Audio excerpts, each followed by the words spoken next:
Welcome to elite media.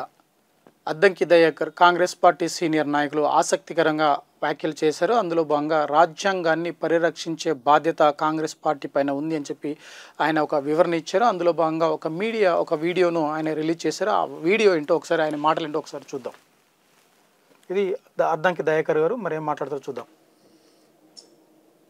భారతదేశ రాజ్యాంగ పరిరక్షణ కాంగ్రెస్ పార్టీ ప్రాథమిక బాధ్యతగా ఈ రోజుల్లో ఉంది.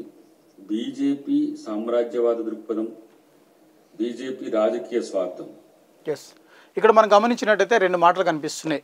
బీజేపీ సామ్రాజ్యవాదము, తర్వాత రాజకీయ దురుద్దేశంతోనే అని చెప్పేసి అనేక మార్పులు చేస్తున్నారు. ఒకవైపు రాజ్యాంగంలో మార్పులు చేసేందుకు కూడా శ్రీకారం చుట్టారని చెప్పేసి ఆయన మాటలు అయితే కొనసాగుతున్నాయి. ఒకవైపు రాజ్యాంగాన్ని పరిరక్షించే బాధ్యత కాంగ్రెస్ పార్టీతోనే సాధ్యం అని చెప్పేసి ఆయన మాటలో వింటున్నాం. ఈరోజు బీజేపీని పతనం వైపు నెడుతున్న పరిస్థితి, రాజ్యాంగ వ్యతిరేక శక్తిగా ఈరోజు బీజేపీ అవతరించడం అనేది చాలా ప్రమాదకరమైన అంశం.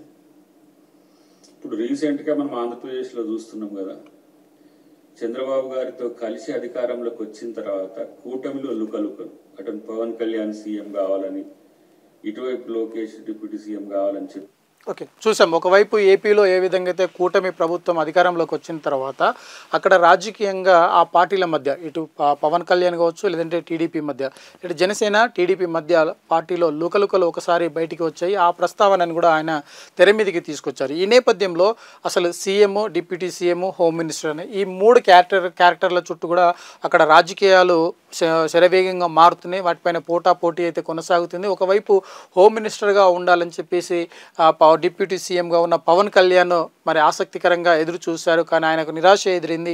ఆ తర్వాత తనకు ఎటువంటి పదవి ఇచ్చారు ఏంటి అనేది కూడా మనం చూసాం. అయితే ఇప్పుడున్న పరిస్థితిలో లోకేష్ను హోమ్ మినిస్టర్ చేయాలి, లేదంటే డిప్యూటీ సీఎం చేయాలని ఒక వార్తలు వస్తున్నాయి. కాబట్టి దీనిపైన కూడా ఆయన ప్రస్తావించడం జరిగింది. ఎలాంటి ఢిల్లీ గజ్జాలకు వస్తున్నారో చూస్తున్నారు. ఇది కూటమిలో లుకలుకలకు ఒక ఉదాహరణ. సో చంద్రబాబుతో కయ్యం అనేది టోటల్గా బీజేపీ ప్రభుత్వం యొక్క ఉనికికే ప్రమాదం అని తెలిసిన తర్వాత తగ్గుతున్న పరిస్థితి ఉన్నప్పటికీ కూడా పవన్ కళ్యాణ్తో తను ముందుకు వెళ్ళి ఏ విధంగా టీడీపీని పక్కన నెట్టాలనే వ్యూహం నిరంతరం ఆలోచిస్తూనే ఉంటుంది.